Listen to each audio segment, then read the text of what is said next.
Ibu yang Allah, Bapak Ibu yang Allah muliakan, jamaah ikhwatal iman yang semoga senantiasa dalam lindungan Allah. Alhamdulillahilladzi anzala as-sakinata fi qulubil mu'minina liyazdadu imanan ma'a imanihim walillahi junudus samawati wal ard wallahu azizun hakim. Ashhadu an la ilaha illallah wahdahu la syarikalah wa ashhadu anna Muhammadan abduhu wa rasuluhu la nabiyya ba'da. Allahumma fasalli wa sallim wa barik wa an'im ala nabiyyinal karim wa ala alihi wa ashabihi wa man tabi'ahu bi ihsanin ila yaumiddin, amma ba'd. Fa ya ibadallah, usikum wa nafsi bi taqwallah wa ta'atihi la'allakum turhamun. Wa qala ta'ala fi muhkami tanzilih, a'udzu billahi minasy syaithanir rajim. Ya ayyuhalladzina amanu taqullaha haqqa tuqatih wa la tamutunna illa wa antum muslimun. Uhayyikum bitahiyatin islamiyah. Assalamualaikum warahmatullahi wabarakatuh. Waalaikumsalam warahmatullahi wabarakatuh. Bapak Ibu yang Allah muliakan, ikhwatal iman, segala puji dan syukur kita hanya kepada Allah.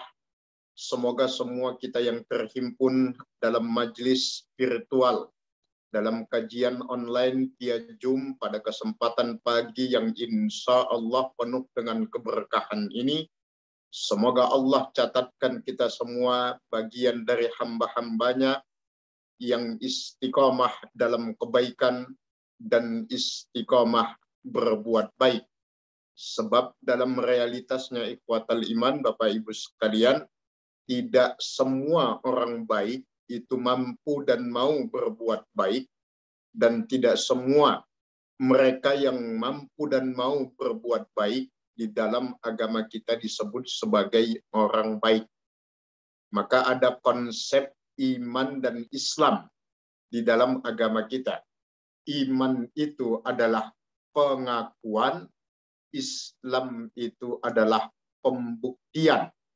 Beriman tanpa berislam itu ngaku tanpa bukti. Sebaliknya, Islami tapi tidak beriman itu pembuktian yang tidak akan mendapatkan pengakuan.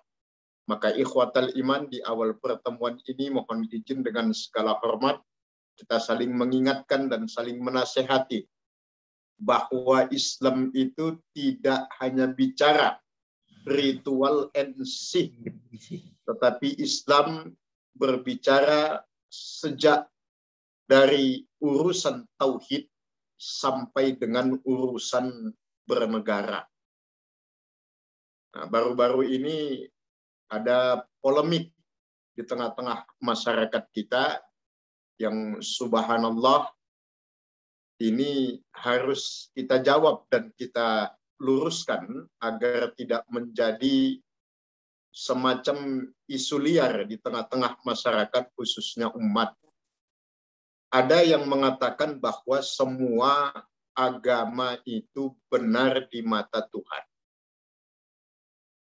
Ini salah kaprah. Ini sangat berbahaya. Sebab ini adalah paham pluralisme agama yang di dalamnya terdapat relativisme. Pluralisme agama adalah paham yang menyamaratakan semua agama, menganggap bahwa semua agama itu sama benarnya, sama Tuhannya dan seterusnya.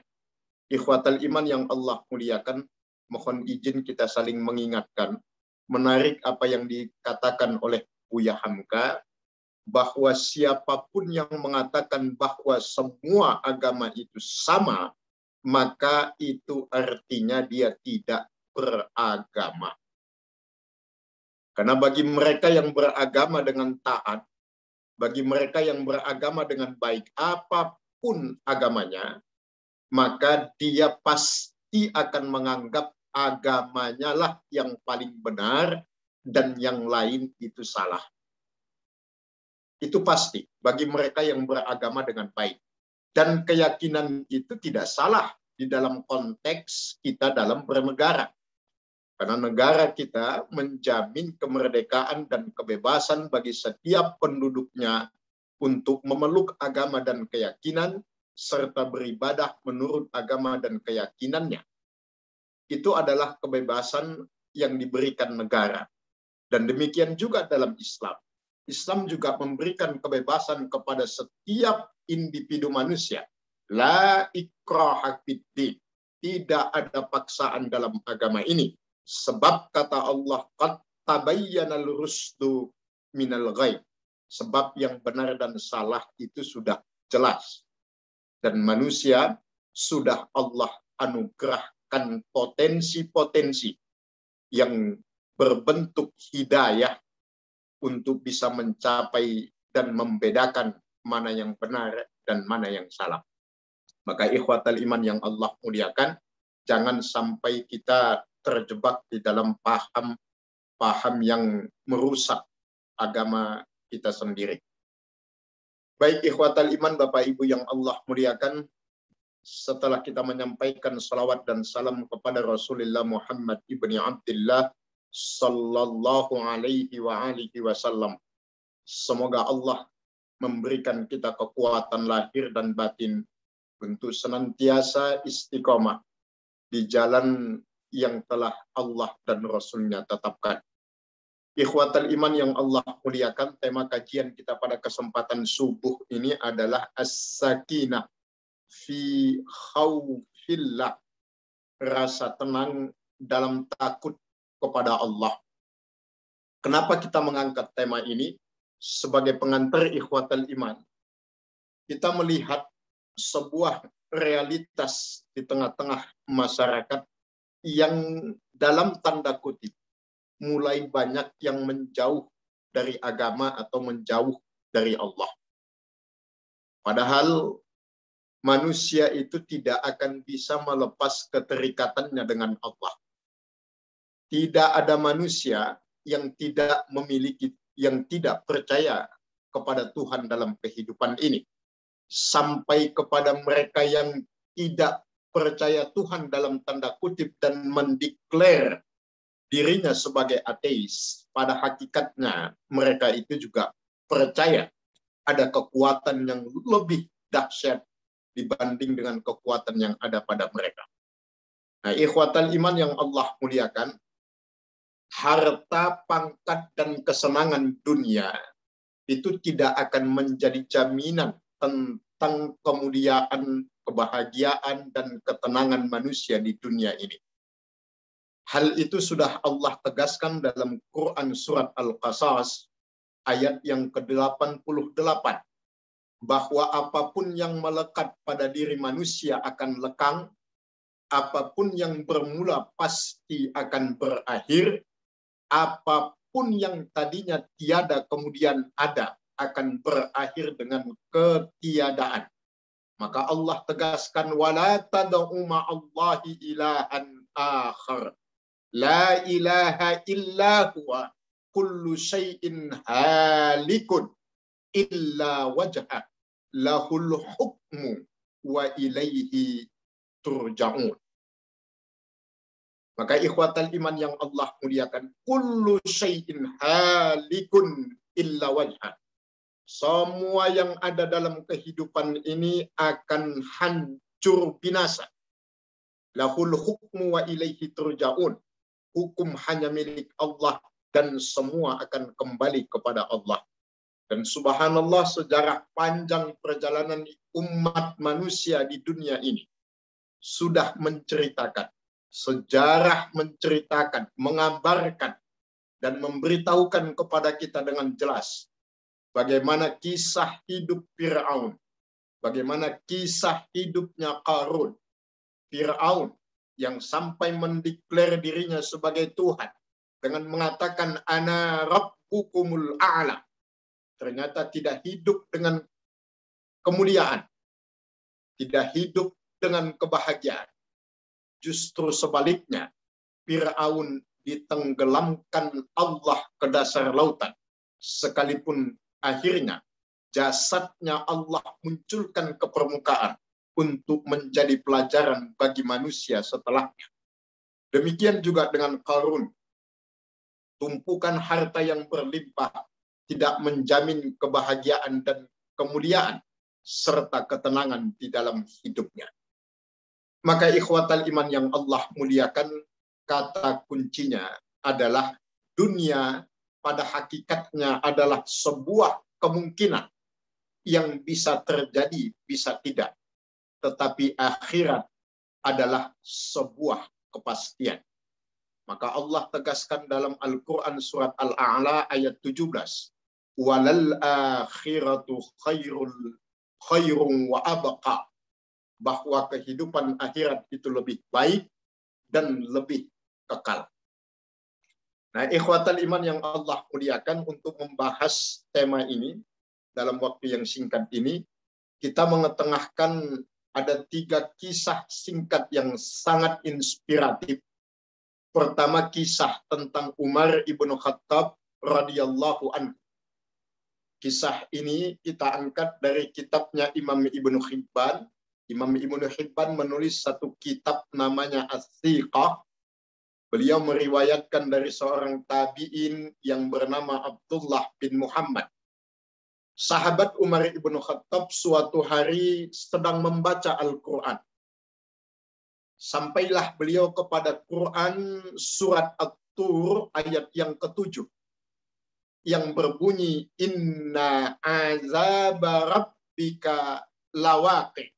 Sesungguhnya azab Tuhanmu akan benar-benar terjadi. Sesungguhnya azab Tuhanmu kelak di akhirat akan benar-benar nyata. Membaca ayat tersebut, sahabat Umar ibnu Khattab menangis sejadi-jadinya. Bahkan beliau jatuh pingsan dan juga beliau sampai sakit berhari-hari hanya dengan potongan ayat Quran surat At-Tur ayat yang ke-7. Beda lagi dengan kisah Abdurrahman bin Auf, seorang sahabat yang tergolong di dalam as-sabiqun al-awwalun. Mereka yang pertama-tama kali beriman kepada Allah. As-sabiqun al-awwalun, Abdurrahman bin Auf ini seorang saudagar yang di dalam kitabnya Ibnu Qayyim yang berjudul Al-Fathu, saat sahabat Abdurrahman bin Auf wafat, beliau meninggalkan harta warisan 320.000 dinar, yang jika dikonversi ke dalam rupiah hari ini, maka angkanya mencapai 6,3 triliun rupiah. Beliau seorang saudagar yang memiliki harta berlimpah. Pada suatu hari beliau sedang berpuasa, dan sorenya ketika berbuka puasa saat meneguk air, beliau teringat dengan firman Allah dalam Al-Quran surat Al-Muzammil ayat 12-13 yang berbunyi, Inna ladaina ankalan wa jahima wa ta'aman za ghussatin wa azaban alima. Allah menegaskan, Inna ladaina ankalan wa jahima.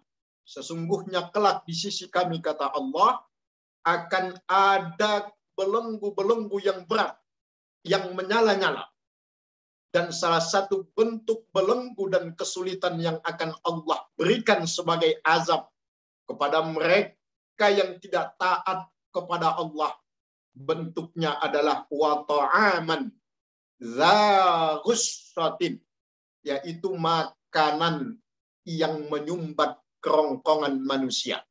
Di dalam tafsir Imam Ibnu Katsir dijelaskan yang dimaksud dengan to'aman za ghussatin adalah makanan yang berhenti di tenggorokan manusia, yang jika ditelan tidak bisa, dan dimuntahkan pun tidak bisa. Makanan yang berhenti di tenggorokan manusia, yang jika ditelan tidak bisa, dimuntahkan pun, dikeluarkan pun tidak bisa. Mengingat ayat ini, sahabat Abdurrahman bin Auf menangis sejadi-jadinya. Beliau tinggalkan semua makanan yang sudah terhidap.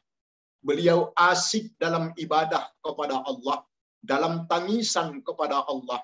Bahkan pelayannya meriwayatkan Abdurrahman bin Auf menangis sampai menjelang azan sholat subuh. Ada lagi satu kisah ikhwatal iman, yaitu kisah Perang Tabuk. Perang Tabuk ini terjadi pada tahun ke-9 Hijriah. Dalam peristiwa Perang Tabuk ini ada satu peristiwa yang dicatat oleh sejarah yang dikenal dengan istilah lelang surga. Perang Tabuk yang terjadi pada tahun ke-9 Hijriah ini adalah perang yang terakhir dipimpin oleh Rasulullah Sallallahu Alaihi Wasallam sebelum beliau wafat. Dalam sejarah ada dua istilah, ada ghazwah, ada sariyah.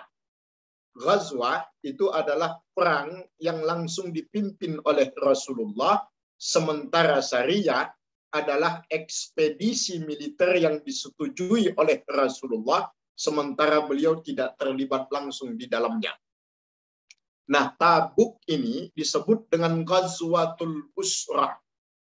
Tabuk ini juga disebut dengan perang yang penuh dengan kesulitan dan kesusahan.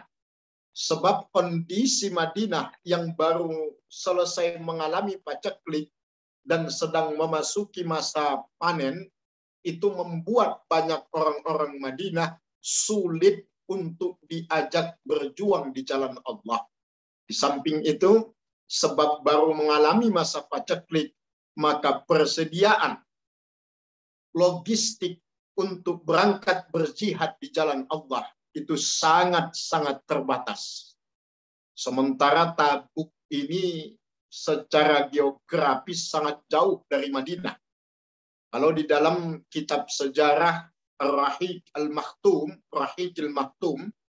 miliknya Syekh Sofiur Rahman al-Mubarakpuri, dicatat bahwa jarak Madinah dengan Tabuk itu mencapai 887 km dan ditempuh oleh Rasulullah dan para sahabat pada saat itu selama 20 hari perjalanan. Dan yang akan dihadapi adalah sebuah konfederasi, sebuah pasukan besar yang dihimpun oleh Romawi di bawah pimpinan langsung oleh Kaisar Romawi saat itu, yaitu Heraklius. Pasukan Romawi yang tergabung dengan orang-orang Quraisy, kafir Quraisy, yang bekerja sama dengan satu tujuan, kota Madinah, dan satu misi, menghancurkan kota Madinah. Tujuannya adalah untuk melenyapkan Islam untuk selama-lamanya. Maka Rasulullah mengubah strategi. Beliau memutuskan untuk tidak bertahan di Madinah, tetapi keluar dari Madinah menyambut pasukan Romawi. Dan semua kekuatan yang tergabung dalam pasukan Romawi saat itu, yaitu di sebuah tempat yang dikenal dengan Tabuk. Subhanallah, ikhwatal iman, yang menarik dari peristiwa Perang Tabuk, Rasulullah mengumpulkan para sahabat, mengumpulkan kaum muslimin pada saat itu, menyampaikan kesulitan yang dihadapi oleh Rasulullah, menyampaikan bahwa persiapan itu sangat tipis. Maka Rasulullah menyampaikan semua kesulitan itu. Dan luar biasa, qadarullah, Allah takdirkan. Respon para sahabat luar biasa. Sahabat Abu Bakar As-Siddiq, yang nama aslinya adalah Abdullah bin Quhafah, seorang sahabat utama Rasulullah, laki-laki kedua yang beriman setelah Rasulullah beriman kepada Allah, sahabat utama Rasulullah, sahabat sekaligus mertua, sebab Abu Bakar adalah ayahanda dari istri Rasulullah, Aisyah radhiyallahu anha. Pada saat itu Abu Bakar mengeluarkan seluruh harta yang dimilikinya. Sampai-sampai Rasulullah terkejut dan bertanya kepada Abu Bakar, "Ya Aba Bakrin, maza tarakta li ahlika?" Wahai Abu Bakar, apa yang kau tinggalkan untuk keluargamu? Abu Bakar menjawab dengan senyuman, "Taraktullaha wa rasulah." Saya sudah meninggalkan Allah dan Rasulnya untuk mereka. Lain lagi dengan sahabat Umar ibnu Khattab yang memberikan setengah dari hartanya. Begitu juga sahabat Utsman ibnu Affan yang di dalam sejarah dicatat bahwa beliau menanggung perbekalan sepertiga dari seluruh pasukan. Ditambah lagi dengan 100 ekor unta, 100 ekor kuda, dan 1000 dinar. Kalau dikonversi bantuan Utsman ibnu Affan, sebagaimana dicatat oleh Imam Ibnu Katsir di dalam kitabnya An-Nihayah wal Bidayah, maka jumlah bantuan sahabat Utsman ibnu Affan jika dikonversi ke dalam rupiah hari ini, ikhwatal iman, itu mencapai angka 100 miliar rupiah. Berbeda lagi dengan sahabat Abdurrahman bin Auf yang menyumbangkan sampai 120.000 dinar, mencapai angka 63 miliar rupiah. Kalau kita konversi ke dalam rupiah. Subhanallah, ikhwatal iman yang Allah muliakan. Apa yang membuat para sahabat Rasulullah ini berani untuk memberikan apa yang dimilikinya untuk kepentingan agama Allah? Di dalam kitab sejarah Ibnu Hisham, Sirah Sayyidil Mursalin, dalam peristiwa perang Tabuk yang membuat dan memotivasi para sahabat sampai melakukan hal yang demikian luar biasa adalah sidqul iman, kejujuran dalam beriman. Dalam arti, kalau sudah Allah dan Rasulnya yang memanggil, kalau sudah Allah dan Rasulnya yang memerintahkan, maka wa ma lahum minal khiyarah, mereka tidak punya pilihan lain kecuali tunduk dan taat sepenuhnya kepada Allah dan Rasulnya. Sidqul iman yang mewujud di dalam sikap telah selesai dengan diri sendiri. Kalau sudah Allah yang menurunkan perintah, kalau itu perintah Allah, jangankan tenaga, pikiran, harta, nyawa sekalipun akan dipersembahkan untuk kemuliaan agama Allah. Itulah yang mendorong para sahabat memberikan yang terbaik di dalam kehidupan mereka untuk perjuangan agama Allah. Dan semua itu tentu dilandasi dan didasari oleh rasa takut yang luar biasa kepada Allah Subhanahu wa Ta'ala. Nah, ikhwatal iman yang Allah muliakan, sekarang pertanyaannya, apa indikatornya? Apa tanda-tanda mereka yang sudah memiliki rasa takut kepada Allah dalam hidup ini?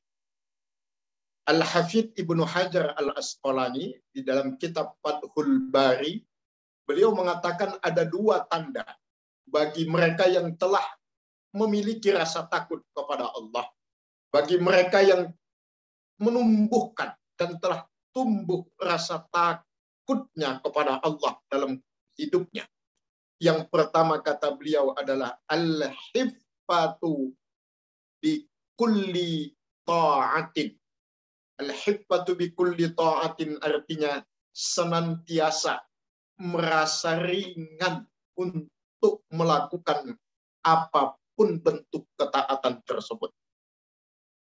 Dia tidak pernah merasa terbebani, dia tidak pernah merasa bahwa itu sebuah kewajiban, tetapi dia menjadikan semua perintah Allah dan Rasul-Nya sebagai sebuah kebutuhan. Tidak hanya sebatas kewajiban, tetapi sudah menjadi kebutuhan. Kalau sesuatu itu sudah kita anggap sebagai kebutuhan, tidak akan ada perasaan terpaksa untuk melakukannya. Tapi selama itu baru bisa kita jadikan sebagai sebuah kewajiban, maka tidak jarang ada rasa berat untuk melakukan apapun bentuk ibadah tersebut. Al-hibbatu bi kulli ta'atin, senantiasa merasa ringan untuk menjalankan setiap ketaatan. Indikator yang kedua, kata Al-Hafidz Ibnu Hajar Al-Asqalani, adalah at-talazzuz bit-ta'ah. At-talazzuz bit-ta'ah artinya adalah menikmati setiap ketaatan yang dilakukan. Senantiasa ada itmi'nanul qalbi, ada ketenangan hati di dalam melaksanakan setiap kegiatan ibadah. Apapun ibadah yang dilakukan, senantiasa dinikmati. Sholatnya, tilawahnya, zikirnya, sedekahnya, tafakkurnya, semua dinikmati.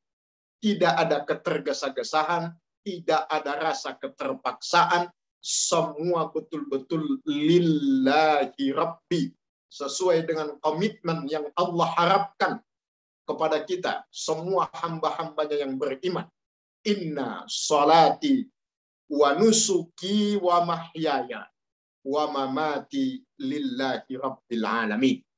Jadi dua indikator atau dua tanda utama, kata Ibnu Hajar Al-Asqalani di dalam kitabnya Fathul Bari, tanda dari orang yang telah memiliki rasa takut kepada Allah adalah al-hibbatu li kulli ta'atin, dan yang kedua at-talazzuz bit ta'ah, ringan dalam menjawab semua perintah Allah dan Rasul-Nya.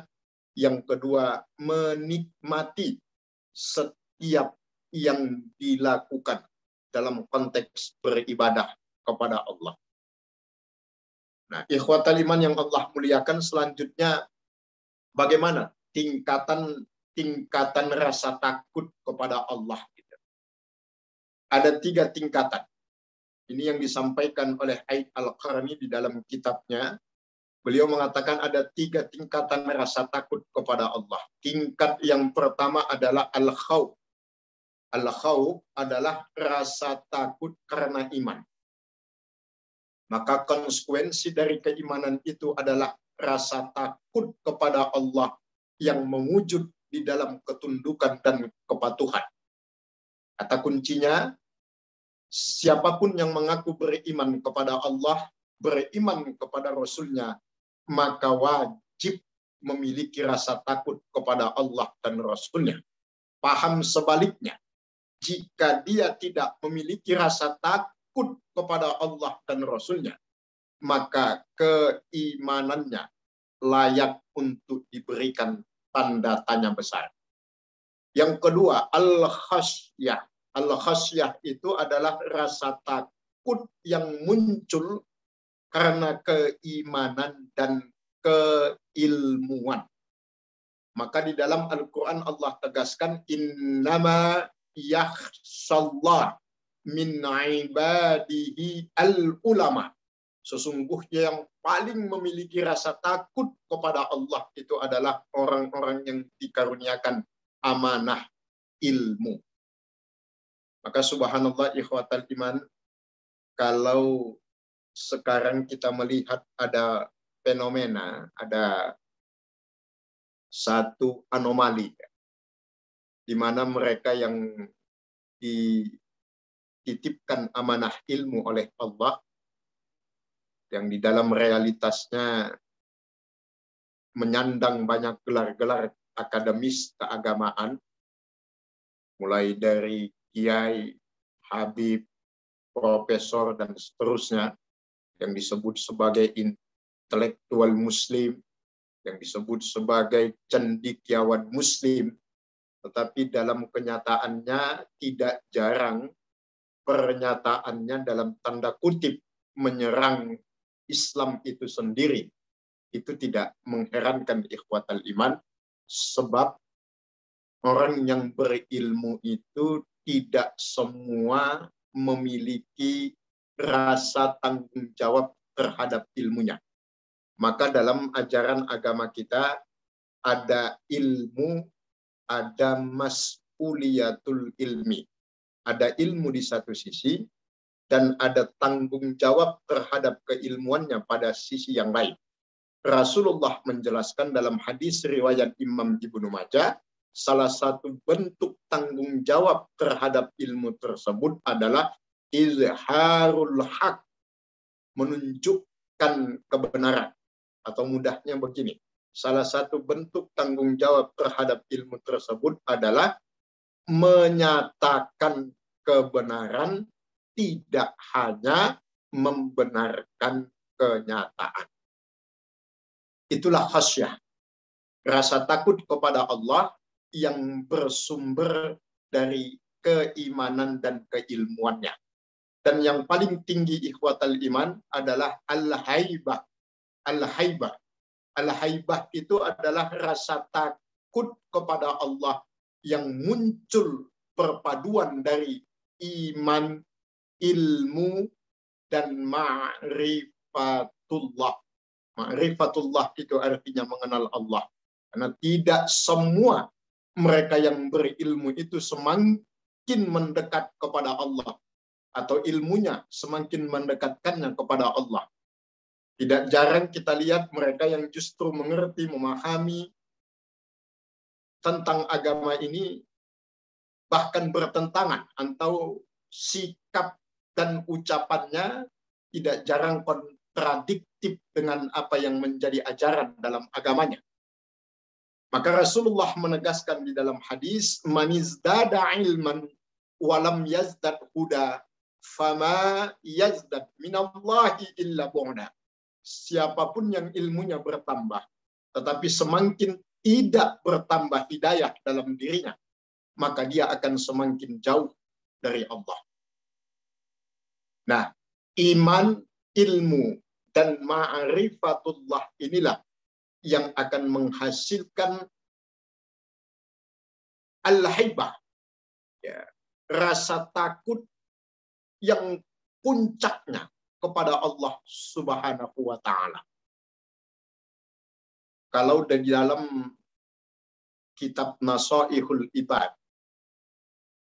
kata-kata sahabat Abu Bakar As-Siddiq radhiyallahu anhu, ada 3 jenis manusia dalam beribadah kepada Allah. Simpun ya'budullah ala sabilir raja. Ada orang yang beribadah karena mengharapkan sesuatu kepada Allah. Simpun ya'budunallah ala sabilil khawf. Ada yang beribadah karena takut kepada Allah. Dan yang ketiga, simpun ya'budunallah ala sabilil hub. Mereka yang beribadah kepada Allah karena rasa cinta, rasa syukur kepada Allah. Maka ketiga seorang Rasulullah Sallallahu Alaihi Wasallam yang maksum, yang terjaga dari dosa, dan pasti sudah Allah garansikan dengan surga, tetapi ibadah beliau luar biasa. Sampai Aisyah istri beliau bertanya, dan dijawab oleh Rasulullah, "Apala tuhibbu an akuna abdan syakura?" Semua ibadah yang dilakukan oleh Rasulullah adalah merupakan ekspresi kesyukuran nyata kepada semua nikmat yang Allah karuniakan. Ikhwatal iman yang Allah muliakan, sebagai penutup, bagaimana kita memunculkan rasa takut kepada Allah? Bagaimana agar kita memiliki rasa takut kepada Allah? Yang pertama, ikhwatal iman, kata Rasulullah di dalam hadis riwayat Abu Daud, agar rasa takut itu ada, yang pertama adalah menganggap bahwa diri kita hina dan kecil di hadapan Allah Subhanahu wa taala. La haula wala quwwata illa billah. Tidak ada daya dan upaya kita kecuali atas izin Allah. Allahu Akbar. Hanya Allah yang maha besar. Selain Allah itu kecil. Maka konsekuensinya besarkan Allah, kecilkan makhluk, di dalam arti bersikap adil dalam kehidupan ini. Adil artinya menempatkan sesuatu pada tempatnya. Yang kedua, senantiasa merasa masih memiliki banyak dosa dan kesalahan kepada Allah. Ikhwatal iman yang Allah muliakan. Dan yang ketiga adalah senantiasa merasa memiliki, masih kurang dalam beramal. Masih banyak kekurangan kita di dalam mengerjakan amal-amal soleh. Masih lebih banyak larangan-larangan Allah yang kita langgar jika dibandingkan dengan perintah Allah yang kita taati. Tiga hal ini, merasa rendah dan hina di hadapan Allah, merasa masih memiliki dosa yang sangat banyak, dan memiliki banyak kekurangan dalam ketaatan, akan mengantarkan kita kepada satu kondisi di mana ketaatan dan ketundukan kita sepenuhnya hanya kepada Allah. Nanti akan mewujud dalam perilaku nyata bahwa kita ini tidak suka mengatur Allah, tapi biarkan Allah yang mengatur kehidupan kita. Ini saja ikhwatal iman yang Allah muliakan, pemaparan materi yang bisa kami sampaikan pada kesempatan pagi ini dengan tema As-Sakinah fi Khaufillahi Ta'ala. Gak ada tambahan pertanyaan dan pernyataan dari ikhwatal iman Bapak Ibu sekalian. Kami persilahkan dengan segala hormat. Waktu dan tempat kami kembalikan kepada host kita. Falyatafaddal masykur. Ya, syukran Ustaz Rizal Siregar atas penyampaian materinya. Mari jamaah yang ingin bertanya boleh secara langsung di-unmute saja mic-nya, kemudian disampaikan langsung. Juga boleh juga lewat chat, nanti saya akan bacakan. Oke, ini ada satu pertanyaan Ustaz, yang saya chat dari Pak Agung. Pertanyaannya begini, Ustadz, rasa takut kepada Allah yang benar itu seperti apa? Mana yang harus diprioritaskan antara perasaan takut atau syukur kepada Allah? Baik, jazakallahu khairan atas pertanyaannya. Baik ikhwatal iman yang Allah muliakan, antara rasa syukur dan rasa takut. Maka di dalam kenyataan hidup kita sebagai hamba-hamba Allah ini diajarkan oleh Rasulullah Shallallahu Alaihi Wasallam, terlalu percaya diri tidak boleh, terlalu rendah diri pun itu tidak boleh. Artinya begini, kalau dalam syairnya Abu Nawas, ya, untuk memudahkan pemahaman kita, Abu Nawas itu dalam syairnya mengatakan ilahilas tulil firdausi ahla wala aqwa alan naril jahimi. Artinya, ya Allah, sesungguhnya aku ini tidak pantas menjadi penghuni surgamu, tapi aku juga tidak kuat di dalam nerakamu. Jadi merasa tidak pantas menjadi penduduk surga, tapi pada saat yang sama juga mengaku tidak kuat di dalam neraka. Artinya apa? Kita semua bainal khauf wal roja. Kita ini semua harap-harap cemas. Maka solusinya yang bisa kita lakukan, padukanlah antara rasa syukur dan rasa takut kepada Allah. Rasa syukur kita atas semua nikmat-nikmat Allah ini melahirkan rasa takut dalam arti ketundukan dan kepatuhan kepada Allah. Atau sebaliknya, rasa takut kita kepada Allah itu membuat kita menjadi hamba yang bersyukur. Sebab Allah tegaskan, di dalam Quran surat Ibrahim, wa itta'azzana rabbukum la in syakartum la azidannakum wa la in kafartum inna azabi lasyadid. Artinya kita takut kalau kita tidak bersyukur atas nikmat yang Allah karuniakan. Nikmat itu akan dicabut oleh Allah minimal terjadi istidrat dalam hidup kita. Istidrat, sanastadrijuhum min haitsu la ya'lamun. Istidrat itu mudahnya Bapak Ibu sekalian adalah nikmat yang justru menghancurkan kehidupan kita. Kita sebut itu nikmat, tetapi pada hakikatnya justru nikmat itulah yang membuat kita celaka dunia sampai akhirat. Contoh mudahnya, kita dititipkan jabatan oleh Allah, dititipkan pangkat.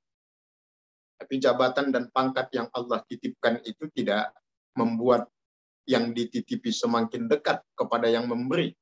Tetapi justru sebaliknya, pangkat dan jabatan itu malah membuat dia menjadi semakin jauh dari Allah.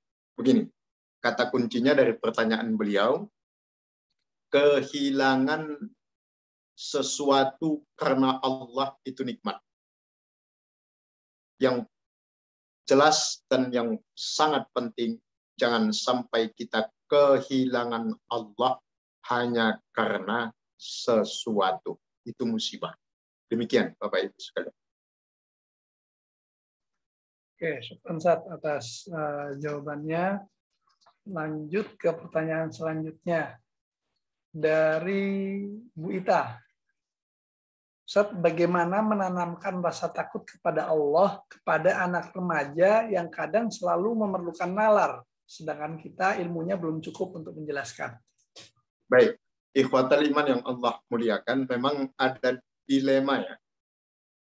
Ada dilema dalam mendidik generasi kekinian ini, generasi Z milenial ini.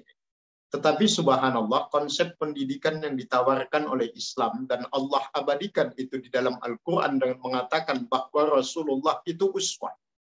Uswah itu artinya contoh. Jadi ikhwatal iman, hal yang paling ideal yang bisa kita lakukan sekarang sesuai dengan apa yang menjadi konsep pendidikan di dalam agama kita, dalam memberikan contoh kepada anak-anak kita sekarang ini adalah bagaimana setiap individu kita sebagai orang tua itu siap menjadi contoh bagi anak-anak kita. Karena sekarang nasihat dengan kata-kata itu sangat mudah untuk dibantah oleh anak-anak sekarang. Walaupun bantahannya itu dalam kategori ngeyel. Gitu ya. Maka yang paling tepat adalah bagaimana kita memberikan contoh yang terbaik. Menjadi role model, ya menjadi contoh. Tidak hanya memberikan contoh, tetapi menjadi contoh. Nah, bagaimana agar menjadi contoh itu ideal? Tidak ada kata lain ya, kecuali kita semakin memiliki waktu yang banyak, semangat yang besar untuk memahami dan mengerti agama kita ini dengan baik. Salah satu fasilitasnya, momentumnya adalah seperti pengajian yang dilakukan oleh DKM Baitul Makmur seperti ini. Walaupun hanya lewat online, tapi segala keterbatasan ini tidak akan mengurangi semangat kita dalam mencari ilmu di jalan Allah. Nah, kata kuncinya adalah bagaimana kita bisa menjadi contoh kepada anak-anak kita. Dan yang tidak kalah pentingnya dari itu semua adalah ikhwatal iman, doa, doa. Doa yang terus kita panjatkan kepada Allah untuk anak cucu keturunan kita, agar senantiasa Allah kuatkan dalam iman dan Islam. Dan doa itu juga harus mewujud di dalam bentuk ikhtiar kita. Ikhtiar kita, usaha yang kita lakukan, tidak hanya mempersiapkan duniawi mereka. Karena dunia itu adalah kemungkinan.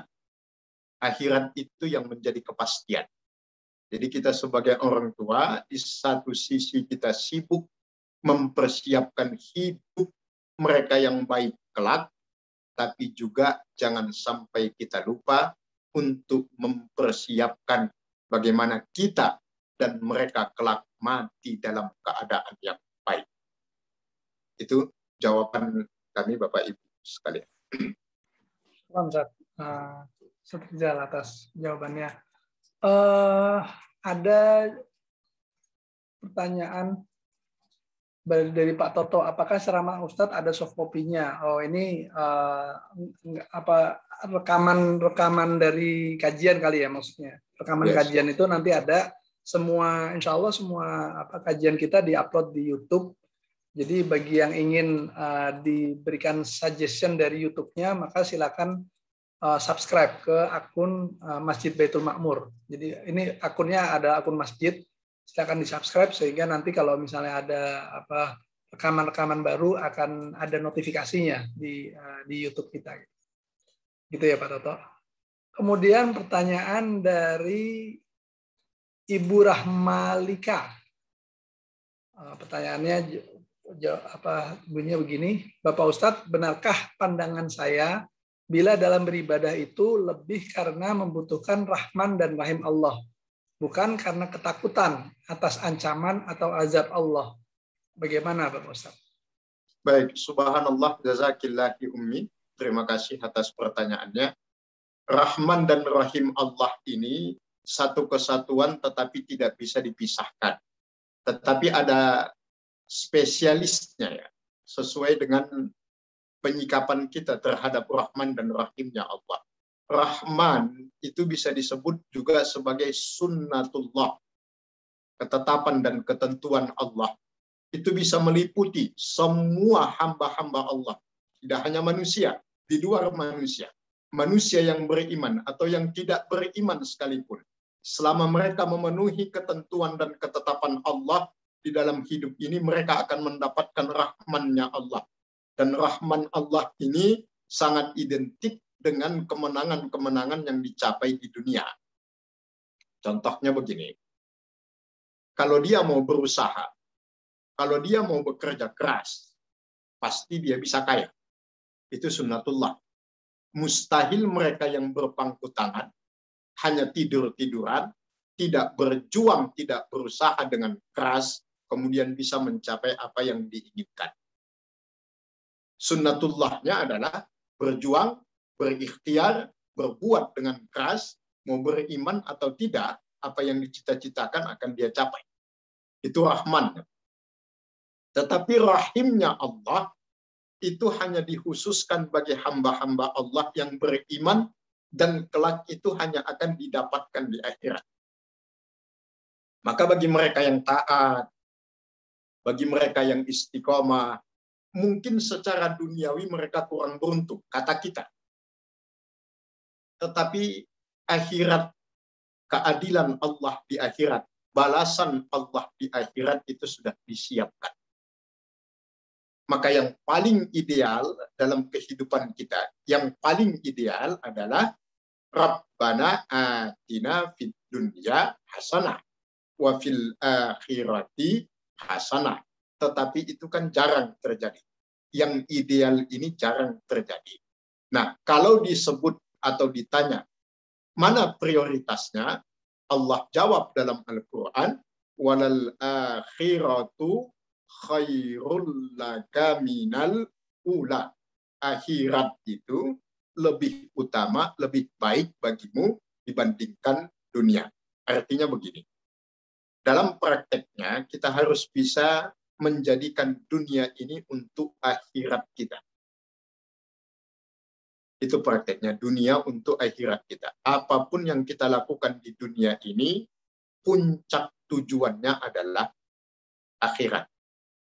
Kalau kita nyatakan ya di dalam satu doa, kalau kita berdoa, ya Allah, lapangkanlah rezeki saya agar semakin bisa dan semakin lebih banyak bersedekah di jalan-Mu.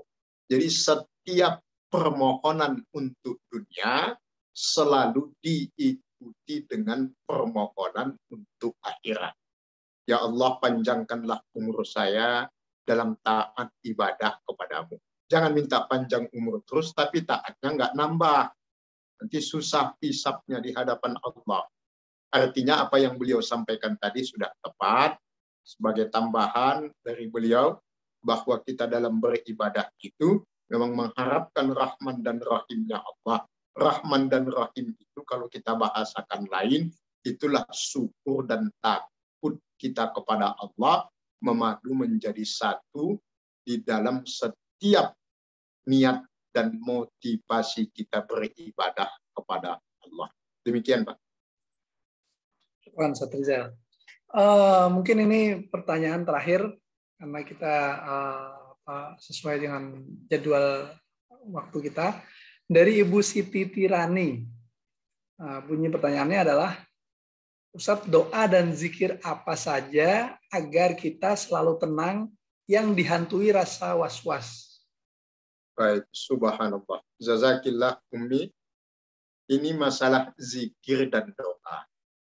Jadi zikir dan doa itu memang ada yang disebut dengan syaraful makan, syaraful wakti, wa syaraful doa.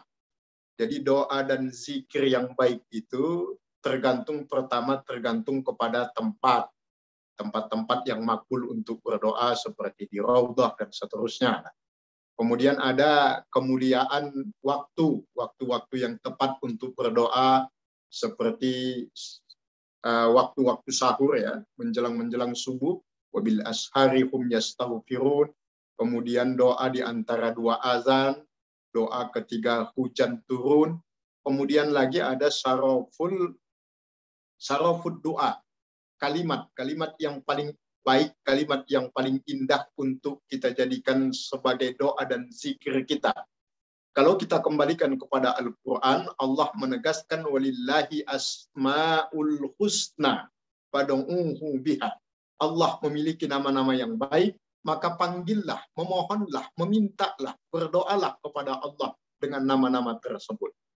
Kalau kita meminta rezeki kepada Allah, maka panggillah Allah dengan panggilan Ya Razzaq. Kalau kita meminta perlindungan kepada Allah, Ya Hafid, dan seterusnya. Semua nama-nama Allah yang kita sebut sebagai Asma'ul Husna, itu sangat indah, sangat baik. Dan itu perintah Allah dalam Al-Quran untuk kita jadikan awal dari setiap doa yang akan kita panjatkan. Tapi yang tidak kalah penting dari itu semua, ikhwatal iman, kata-kata Ibnu Athaillah di dalam kitab Al-Hikam itu subhanallah luar biasa. Apa kata beliau? Banyak di antara manusia yang pintar meminta tapi tidak pintar berdoa. Banyak yang bisa meminta tetapi tidak bisa berdoa. Meminta itu pertama cenderung mendikte Allah. Ya Allah, anak saya lagi ujian, luluskan ke, kan gitu. Nah, kalau berdoa, ya Allah, anak saya lagi ujian, berikan yang terbaik kepada anakku menurut-Mu ya Rabb. Jadi tidak ada kesan untuk mendikte. Kemudian yang kedua, orang kalau meminta itu tidak diikuti dengan ketaatan. Kalau berdoa itu diikuti dengan ketaatan. Maka di dalam Quran surat Al-Fatihah, bahkan dalam azan ya, lirik azan itu sampai kapanpun nggak ketukar itu sampai kiamat urutan-urutannya. Jadi hayya 'alas shalah dulu, baru hayya 'alal falah. Al-Fatihahnya juga nggak bakal kebalik itu. Iyyaka na'budnya bereskan, iyyaka nasta'innya itu otomatis. Artinya apa? Kalau ibadah kita beres, maka yang akan memberesi hidup kita Allah. Kita beresin ibadah kita. Kalau kita beresin akhirat kita, maka dunia kita itu yang membereskan itu Allah. Tapi yang ada selama ini, kita masih sibuk membereskan hidup kita, lupa membereskan ibadah kita. Sampai kapanpun, hidup kita nggak akan beres kalau kita yang beresin. Kenapa? Karena wallahu ya'lam wa antum la ta'lamun. Allah yang maha mengetahui, sementara kita tidak tahu apa-apa. Ditambah lagi, baik menurut kita belum tentu baik menurut Allah, tetapi kalau kebaikan itu dari Allah, pasti akan baik bagi hamba-hamba. Jadi kalau disebut zikir, zikir apapun silahkan, doa apapun silahkan, tapi yang paling terbaik adalah zikir dan doa yang ada di dalam Al-Quran dan Al-Hadis. Sebagai penutup, ini ada kisah inspiratif. Pendek saja, di dalam kitab Ihya Ulumuddin, karangannya Imam Al-Ghazali. Dikisahkan, beliau menulis, Imam Al-Ghazali ini suatu hari didatangi banyak orang, banyak penduduk, mengadukan masalahnya, dan minta amalannya dari Imam Al-Ghazali. Ya, seperti tadilah, doa dan zikirnya apa nih? Ada yang mengadukan belum punya keturunan, ada yang mengadukan usahanya tidak lancar, ada yang mengadukan rumah tangganya berantakan, macam-macam. Semuanya minta amalan ke Imam Ghazali. Tapi subhanallah, Bapak Ibu sekalian, dari sekian masalah yang diadukan kepada beliau, itu Imam Ghazali ngasih zikir dan doanya sama. Yaitu apa? Aksiru al-istighfar. Perbanyak istighfar, kata Imam Ghazali. Banyak-banyak istighfar aja. Mau apapun masalah kita dalam hidup ini, hakikatnya bima kasabat aidikum. Kesulitan, apapun namanya dalam hidup ini, itu semua akibat perbuatan kita sendiri. Pada hakikatnya Allah memberikan Rahman dan Rahimnya kepada hambanya. Tapi karena kelakuan kita, maka kesulitan apapun bentuknya itu datang dalam kehidupan kita. Maka solusi satu-satunya, karena Nabi menegaskan di dalam hadis, likulli syai'in saqalah wa saqalatil qulub al-istighfar. Segala sesuatu punya pembersih. Lantai aja punya pembersih. Maka hati juga punya pembersih. Dan pembersih hati itu adalah istighfar.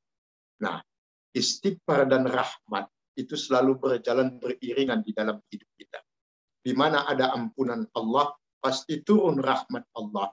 Di mana turun rahmat Allah, pasti semua itu dikarenakan istighfar kita kepada Allah Subhanahu wa Ta'ala. Demikian, terima kasih Bapak Ibu sekalian ikhwatal iman yang Allah muliakan. Mungkin sebelum ditutup, Ustaz Rizal bisa memberikan closing statement, Ustaz. Baik, sebagai penutup Bapak Ibu sekalian yang Allah muliakan, satu kalimat saja untuk sama-sama kita renungkan dan mudah-mudahan bisa kita wujudkan dalam kehidupan kita. Kata kuncinya, biar kita tenang, biar kita bahagia, biar kita senantiasa terikat dengan ikatan yang kuat dengan Allah. Jangan mati-matian mencari apa yang tidak akan pernah dibawa mati. Jangan mati-matian mencari apa yang tidak akan kita bawa mati. Baik Bapak Ibu sekalian, sebagai penutup, sama-sama kita munajat kepada Allah di dalam majelis yang mulia ini. Kita berdoa, semoga semua amal soleh yang kita lakukan pagi ini Allah catatkan sebagai ibadah di sisinya. Dan mudah-mudahan Allah ganjar dengan pahala yang berlipat, dianugerahkan kepada kita, dan juga kepada kedua orang tua kita khususnya, yang telah mendahului kita semua. Semoga beliau-beliau mendapatkan aliran pahala dari amal soleh yang kita lakukan sebagai anaknya, sebagai putra dan putrinya. Dan untuk semua kita yang hadir pada kesempatan virtual ini, kajian virtual ini, semoga Allah berikan kesehatan lahir dan batin, Allah panjangkan umur kita dalam taat ibadah, Allah mudahkan segala urusan kita untuk ibadah, Allah lapangkan rezeki kita untuk ibadah, dan semoga kelak Allah wafatkan kita semua dalam keadaan taat beribadah kepadanya. Wa'ambud rabbaka hatta ya'tiyakal yakin. Taatlah kepada Tuhanmu sampai kematian itu datang menjemputmu. Untuk niat yang baik ini, untuk semua niat kita yang baik, kita membacakan Ummul Furqan Al-Fatihah.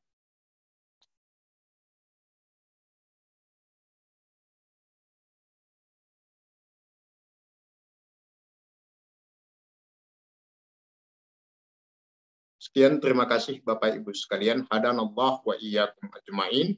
Wal afu minkum. Assalamualaikum warahmatullahi wabarakatuh.